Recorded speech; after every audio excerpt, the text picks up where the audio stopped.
Welcome to another session of the Linux. Here we are going to see some commands related to the copy, rename, delete, etc.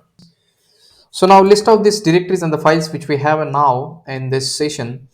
So I see directory A, C, E, B, E, and file 1 and 3 text. We have this file here available. Now, for example, if we don't need this file 3.txt, so I'll just say rm, this remove, and this file 3.txt, so it file will get deleted. If I see list out this the remaining files, the file 3 has been deleted. If you want to delete this directory, then we have a command called rmdir, and whatever the directory name which will provide, so I'll say this directory B and hit enter, but it cannot be deleted. So fail to remove the directory B because it is not a empty. What are the things are there? If you want to see, then just cd dir B, and let's fail to remove this dirb directory not empty. And if I say what is there in this directory, so there is a file 2 in this directory B, so it cannot be deleted.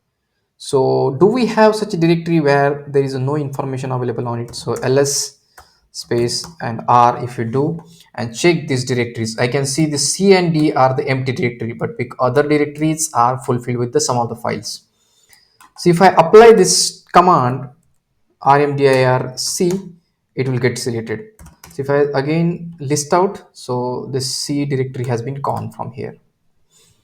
But now what is the command for removing non-empty directories? So it's simple, rm space r. So this r is nothing but a recurring. So it will work until and unless all the things got is not getting deleted from the directory. I'll apply this on the B, so it should work. So now this rm space hyphen r and space directory name is working.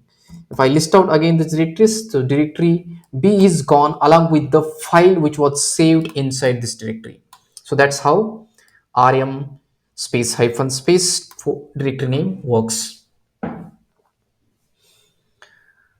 Now I'll say ls space hyphen r and to see all this directories which we created and along with the files inside. So I have this file 1 inside directory A, and at the top level also we have one file there. It's a file 1.txt.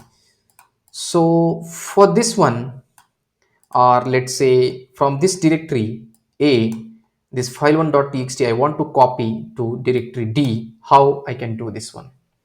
So for copying this file, we have a cp command, cp whatever the file name. Let's say you copy this file from here, file 1.txt, to some other directory called, let's say, D directory. There is no file inside it. So you copy this directory and pasting inside this directory D and hit enter, so it will get copied. If I see ls space hyphen r, I should get this file inside D directory as well. Now from a renaming perspective, if we have some files we want to rename it, so or to move this files to the another one, so we have this mv file name and the directory name to move the file to any of the directory. So for example, I'll do this ls space r for the latest to get this structure from here. So I can see in this directory A I have file 1 and directory 2. So I will copy this file or move this file from move. So in this directory A I have file 1.txt. So I want to move this file into a directory E. So directory E and hit enter. So if I see lsr ls and space r, so I'll see there is a file has been moved from directory A to directory E. So this is how mv command works. Now for this renaming one, now if I see in the sequence I have directory A and D. So if I want to rename this directory as A to B, so how it works? So mv dir A, so this dir A, I'll be making this dir B. So hit enter and say ls. So there is no A directory, we have directly a B directory.